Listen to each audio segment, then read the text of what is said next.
Hi there! Did you know that I've added English subtitles to this video and all of the other videos for this Boba Fett project? Check it out right here on YouTube! Jeg har limt fast masse skruer på draktdelene på baksiden. Da er det bare å begynne å feste den i vesten. Jeg har laget 2 eksempelmaljer på et lite tøystykke. Og jeg har bestemt meg for at jeg skal gå for den mer antikkfargen. Det legges ikke så mye føringer på akkurat hvordan farge de her skal ha. De skal være messing, og begge de her 2 er jo messingfarger. Og som dere så fra den andre videoen, så har jeg da 23 skruer som er festet på draktdelene, så det vil si at jeg må lage 23 høl. Ok, her har jeg laget det første hølet. Det du bruker for å lage høl er enten en hølpipa, det verktøy som følger med, eller en egen tang. Alle 3 verktøyene fungerer greit, men etter å ha testet dem, så har jeg landet på at jeg vil bruke den til å lage hølet. Så det du gjør, enten det er den, eller hva det er, du legger den på tøyet du skal slå. Tøyet skal selvfølgelig ligge på noe hardt underlag. Jeg har ikke en arbeidsbenk som jeg kan slå på, så det jeg har gjort er jeg har lagt en jernpanne under. Den er kledd med plastikk, i fall det er noe fettrester og sånt. Du måler hvor du vil ha hølet. Og når du er helt sikker på at målet ditt er rett, så mål 2-3 ganger. Så merker du det, og så legger du verktøyet i midten av merket ditt, og så slår du. Nå er jeg gjennom, og kan da sette fast malja med. Malja kommer i 2 deler, en flat del og en høy del. Og jeg vil ha den høye delen på utsida. Trer den gjennom hølet, legger den andre på baksida. Og da kan jeg faktisk bruke denne tanga, som har 2 funksjoner. Den kan både lage høl, og den kan klemme. Sånn. Der er den første malja på. Jeg glemte å si det at for å feste maljen så kan du bruke mange forskjellige verktøy. Du kan bruke det verktøyet som følger med, for den har 2 funksjoner. Den er både til å lage høl, og til å feste malja. For å feste malja så har du et underlag du legger den på, og så slår du dem i hopen. Du kan også bruke et eget verktøy, eller du kan bruke tanga som jeg viste dere.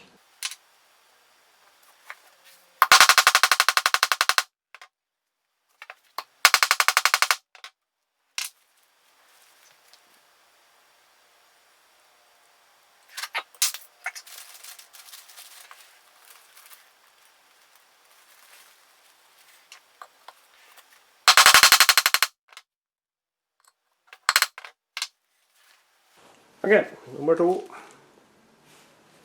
Husk på når dere måler de her at vesten skal jo være på deg. Så hvis du måler den når den ligger flat, så passer ikke skruene når du tar dem på deg. Denne delen var faktisk litt vanskelig å finne ut hvor høyt eller lavt den skulle festes. På mange så er den helt i kanten her nede. Det synes ikke jeg ser bra ut. Særlig ikke når du får på brøststykket. Da ser du brøststykket havner jo nesten helt ned på magen. Der skal være i midten, og så får du et siste brøststykke der. Så det jeg gjorde, jeg sjekket filmen, tok noen skjermdumper i Blu-ray-kvalitet. Eller merket til at du ser litt grann her nede. Men spørsmålet er hvor høyt. Da kommer skjermbildene inn i bildet. For ved å måle hvor mange piksler den der er, så kunne jeg bruke den som guide. Så basert på det så tror jeg at det er synlig 1,5, 6, 7 cm her under det stykket.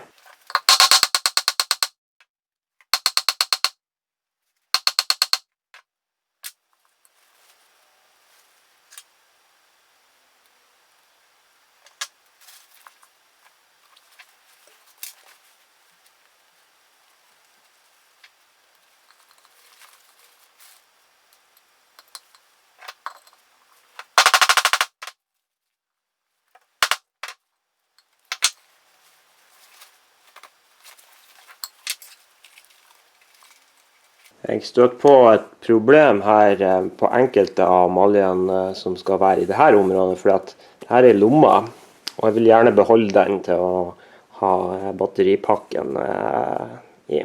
Det jeg prøve meg på, det er å lime fast de her plastikkbitene på innsiden av lomma. Og håp på det beste. Ok, det her blir på innsiden av lomma. Så jeg har prøvd å legge 3 lag med plastikk under her. En annen ting jeg oppdaget er at det ble lettere å lage høl hvis jeg satte en teipbit på det.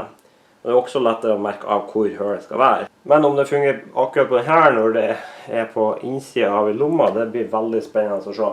Jeg har satt en nål her, så jeg ser hvor sømmen til lomma går. Så lenge malja blir på den siden der, så skal det gå bra.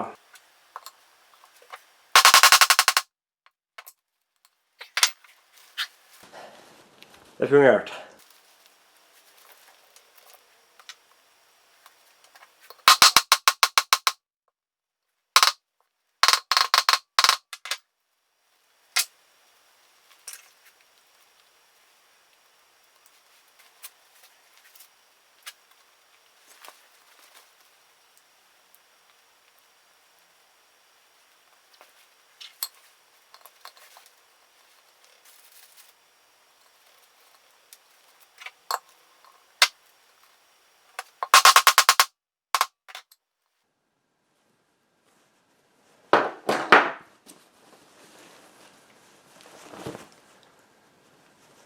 Sånn.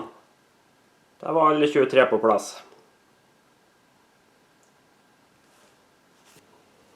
Det tok sin tid å få ferdig alle maljene, men endelig er alle på plass, og de kjennes veldig bra ut. Så nå begynner rustningen å se ut som en rustning.